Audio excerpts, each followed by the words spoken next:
Are you able to hear me from this seat? If you could get a little bit closer, since we're doing radio, would be nice, but I can hear you. And Claire, if you need something afterwards, because I know you might need some clearer audio, we can call in. Okay, that's fine. Back to you. Can everybody else hear Zach? Yep. Yes. Okay. Okay, I'm going to get out of the way of the cameras here. Sorry, excuse me. Pardon me. So maybe I'll just go ahead up front just to, I think you all know why we're here, but we're here to share information about the new coronavirus infection that's causing an outbreak initially in Wuhan, China, and now with cases in other parts of China and some cases in other countries, including elsewhere in the U.S., although no cases in North Carolina so far.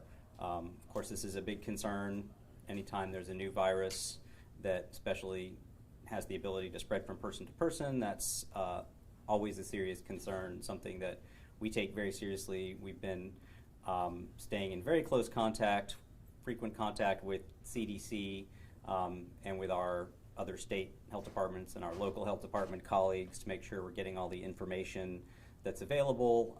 There's, of course, lots to be learned about this virus, and we're making sure that we're passing on all the information as we get it. And broadly speaking, right now, the major risks with this particular virus are for people who have traveled to Wuhan, China in the past 14 days. That's about the longest that they think it takes between the time someone might be exposed to the virus and the time they might get sick. So those are the people that we're most concerned about with this virus at this point, is people who have traveled to Wuhan, China within the past 14 days or have had contact with somebody who's been diagnosed with the infection. So although it is a major concern and something we take very seriously, the risk to the general public in North Carolina is extremely low at this point. And hopefully you've all had a chance to read the information in the release that was just put out today. As you're aware, CDC did announce a second infection that had been confirmed in the U.S. Just this morning in a resident of Illinois.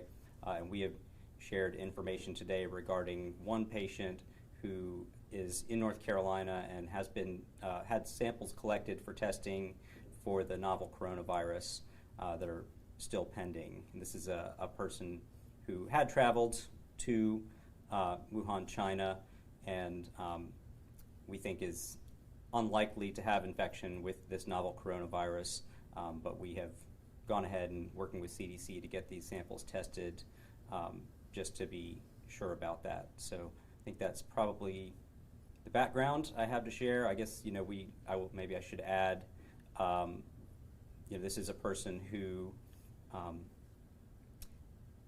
did not, was traveling obviously back from China, just arrived back in North Carolina yesterday, but this person was wearing a mask the entire time after disembarking from the plane and was transported for assessment at a local hospital with people wearing appropriate equipment. So if this were to be a confirmed infection, which we certainly hope it will not, but if it were confirmed to be an infection with novel coronavirus, it would not pose any risk of infection to people who had been either in RDU or at the hospital when this person was taken there. So just a little bit of context, and I'd be happy to answer your questions.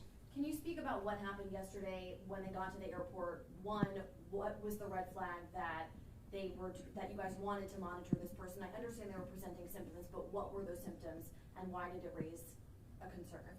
Yeah, so I should say I didn't mention in the opening remarks that there is screening going on. CDC has established screening for travelers who are coming from Wuhan, China. That was initially set up in 3 airports that get the most travel from that area, is now expanding to 5 airports. This person would not have met the criteria from screening. Their travel to Wuhan had been earlier on their arrival into China, and they were not returning from China, and so wouldn't have met the criteria for screening. However, this was someone who was very aware of the situation, and so when they developed symptoms, they reached out during travel to their local healthcare provider to ask for guidance and what they should do. So the people here in North Carolina were already aware and communicating with this person, and so they were, instructed to place a mask on, and basically arrangements were made to pretty rapidly take the person where they could be fully assessed. So were they met at the airport by officials? Yes. Okay. And what were the symptoms that they had that were of concern? Well, I don't want to get too much into detail on this specific case, but it was mild, what we would call upper respiratory symptoms, so cold-like symptoms. This is not someone, and fortunately, the person remains very well, is being kept in the hospital while this test is pending, but by accounts from the clinical team there is doing very well with just mild symptoms that are very similar to a common cold. In a nutshell, maybe just describe what this virus is and how it's transmitted and what should people be aware of. Sure. So this is a coronavirus, which probably does not mean much to most people. It's a family of viruses. There are several viruses that are in this family, several coronaviruses that do circulate in the United States and cause mostly cold-type symptoms every year.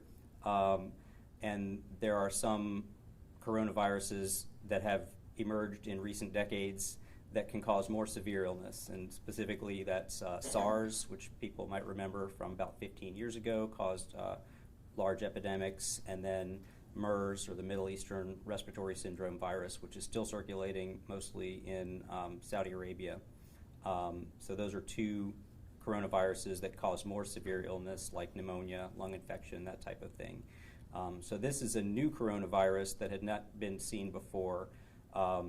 It was just identified right at the tail end of 2019, beginning of 2020. And fortunately, globally, our ability to identify new viruses and characterize them has improved a lot since the time of SARS, so they were really quickly able to identify that this was a new virus, quickly able to devise a test to test people for that virus, and we've been hearing about more and more cases since that time. Because it's new, there's not a lot known about the types of symptoms that it causes. It definitely does cause symptoms in the respiratory tract, which, respiratory tract could include upper respiratory cold-like symptoms and lower respiratory, more pneumonia, bronchitis type symptoms, both of which have been described with people who've had this type of infection.